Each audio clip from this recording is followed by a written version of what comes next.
भागवत गीता में भगवान श्री कृष्ण कहते हैं कि जन्म और मृत्यु पूर्णतः एक दूसरे पर निर्भर हैं। ये दोनों को कभी टाला नहीं जा सकता। जिसने जन्म लिया है उसकी मृत्यु निश्चित है, चाहे वो इंसान हो, जानवर हो या कोई अन्य प्राणी। हिंदू धर्म में शव का दाह संस्कार करने का नियम है और अंतिम संस्कार में शामिल होना पुण्य कर्म है। मृत्यु के बाद जब परिजन और रिश्तेदार मृतक को श्मशान घाट ले जाते हैं तो उसे शव यात्रा कहा जाता है। जिस घर में किसी की मृत्यु हुई हो उससे 100 गज की दूरी तक के घरों के लोगों को अंतिम संस्कार में शामिल होना चाहिए और हर सक्षम व्यक्ति को अंतिम संस्कार में शामिल होकर कंधा देना चाहिए। लेकिन उससे पहले हम आपको यह बता दें कि शव यात्रा देखने से भी आपकी मनोकामनाएं पूरी होती हैं, क्योंकि ऐसा कहा जाता है कि जब भी कोई अर्थी दिखे तो उसे दोनों हाथ जोड़कर सिर झुकाकर प्रणाम करना चाहिए और साथ ही शिव का नाम भी लेना चाहिए। शास्त्रों के अनुसार जो मृतात्मा इस संसार छोड़कर जा रही होती है वह अभिवादन करने वाले इंसान के तनमन से जुड़े सभी दुख और परेशानियां को अपने साथ ले जाती है। ऐसा माना जाता है कि जब कोई व्यक्ति मरता है तो उसकी अंतिम यात्रा में उसके दुश्मन भी शामिल होते हैं, क्योंकि मरने के बाद वो सारे मनमुटाव उस मृत व्यक्ति के साथ चले जाते हैं। अंतिम यात्रा में शामिल होने के पुण्य। हिंदू धर्म के अनुसार यदि कोई व्यक्ति किसी की अंतिम यात्रा में शामिल होता है और उसकी अर्थी को कंधा देता है तो उस व्यक्ति को उसके हर कदम पर एक यज्ञ के समान पुण्य मिलता है और साथ ही वह व्यक्ति अपने सभी पापों से मुक्त हो जाता है। लेकिन ऐसा करते समय आपको इस बात का ध्यान रखना होगा कि जब आप शव को लेकर श्मशान घाट में प्रवेश करें तो किसी भी तरह का अनुचित व्यवहार न करें और न ही किसी बात का मजाक उड़ाएं। यदि कोई भी व्यक्ति किसी भी प्रकार की अनुचित हरकतें करता है तो उसे समय आने पर भगवान को जवाब देना पड़ता है। साथ ही उसे यह भी समझ लेना चाहिए कि आखिरी वक्त में उसे भी यहीं पर ही लाया जाएगा, क्योंकि इससे जुड़े रहस्य को धर्मराज युधिष्ठिर ने एक श्लोक में बताया है। अहन्यहनि भूतानि गच्छन्ति यमं मंदिरम शेषा विभूतिमिच्छन्ति किमाश्चर्य मत परम। इसका अर्थ है कि जब सभी लोग अर्थी को श्मशान ले जाते हैं तब सब कहते हैं राम नाम सत्य है, सत्य बोलोगत है। लेकिन अंतिम संस्कार के बाद जब सब घर लौट जाते हैं तो राम नाम को भूलकर मोह माया और मृतक की धन संपत्ति में लग जाते हैं। यह राम नाम सत्य है मृतक को सुनाने के लिए नहीं कहा जाता है, बल्कि यह मृतक के साथ चल रहे परिजन और लोगों को सुनाया जाता है कि राम का नाम ही सत्य है, बाकी सब मिथ्या है। अंतिम संस्कार में शामिल होने वाले सभी को ये भी ध्यान में रखना चाहिए कि यदि कोई व्यक्ति किसी प्रकार का अनुचित कार्य करता है तो उसे समय आने पर ईश्वर को जवाब देना होता है। साथ ही उसे यह भी समझ लेना चाहिए कि उसे भी अंतिम समय में यहाँ लाया जाएगा।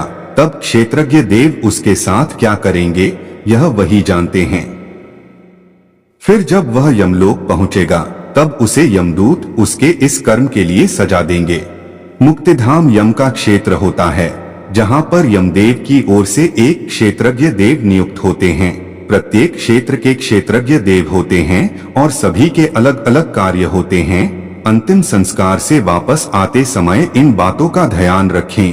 अंतिम संस्कार में शामिल हुए सभी को यह ध्यान रखना चाहिए कि श्मशान घाट से लौटते समय कभी भी पीछे मुड़कर नहीं देखें। बिना मुड़े अपने घर की चल देना चाहिए और रास्ते में किसी नदी या फिर तालाब में कपड़े पहने हुए ही स्नान ध्यान करना चाहिए और मृत व्यक्ति के नाम पर जल अर्पण करना चाहिए और फिर घर की ओर चल देना चाहिए। इसके साथ ही आपको इस बात का भी ध्यान रखना चाहिए कि जब आप अंतिम संस्कार से लौट रहे हों तो आपको कभी भी चलो शब्द का इस्तेमाल नहीं करना चाहिए, क्योंकि जब तक मृत व्यक्ति जीवित था तब तक उसका आपसे सीधा संबंध रहता था और मृत्यु के बाद वह व्यक्ति भूत बन जाता है, जिसके कारण यदि आप लौटते समय चलो शब्द का प्रयोग करते हैं तो वह व्यक्ति भूत बनकर भी आपके साथ चल सकता है। इस कारण श्मशान से लौटते समय चलो शब्द का प्रयोग नहीं करना चाहिए। वहीं शास्त्रों में यह नियम है कि जो व्यक्ति ब्रह्मचर्य का पालन करता है वह व्यक्ति अपने माता पिता और गुरु के अलावा किसी अन्य व्यक्ति को कंधा नहीं दे सकता है और न ही किसी व्यक्ति की शव यात्रा में शामिल हो सकता है। यदि वह व्यक्ति ऐसा करता है तो उसका ब्रह्मचर्य भंग हो जाता है। इसी प्रकार अंतिम संस्कार से लौटने के बाद नीम की दातून करनी चाहिए और फिर लोहा, आग, पानी और पत्थर को छूना चाहिए। दरअसल मनुष्य के स्थूल शरीर श्मशान घाट के संपर्क में आने से दूषित हो जाते हैं और श्मशान घाट से आने के बाद अगर आप इन चीजों को छूते हैं तो शरीर की अशुद्धियां खत्म हो जाती हैं। वहीं जो लोग अंतिम संस्कार में शामिल होते हैं उन्हें एक दिन का सूतक का पालन अवश्य करना चाहिए। जो व्यक्ति शव को छूता है उसे 3 दिनों तक और जो अर्थी को कंधा देते हैं उन्हें 8 दिनों तक सूतक का पालन करना चाहिए। और इस दौरान आपको किसी भी मंदिर में नहीं जाना चाहिए, किसी धार्मिक कार्य में भाग भी नहीं लेना चाहिए और किसी साधु को दान भी नहीं करना चाहिए। शमशान घाट पर कौन से भगवान विराजमान होते हैं? श्मशान घाट से जुड़ा एक महत्वपूर्ण धार्मिक पहलू यह है कि हिंदू धर्म के धार्मिक ग्रंथों में भगवान शिव और माता महाकाली को श्मशान घाट का देवता माना गया है। इस स्थान पर महादेव भस्म लगाकर ध्यान में लीन रहते हैं। वहीं इस स्थान पर मां काली बुरी आत्माओं पर नजर रखती हैं।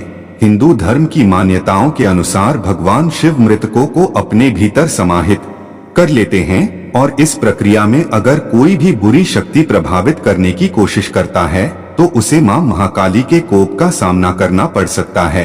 यही कारण है कि रात्रि में श्मशान घाट से गुजरने से मना किया जाता है। तो मित्रों, उम्मीद करता हूं कि आपको हमारी आज की ये वीडियो पसंद आई होगी। अगर पसंद आई हो तो इससे ज्यादा से ज्यादा लाइक और शेयर करें।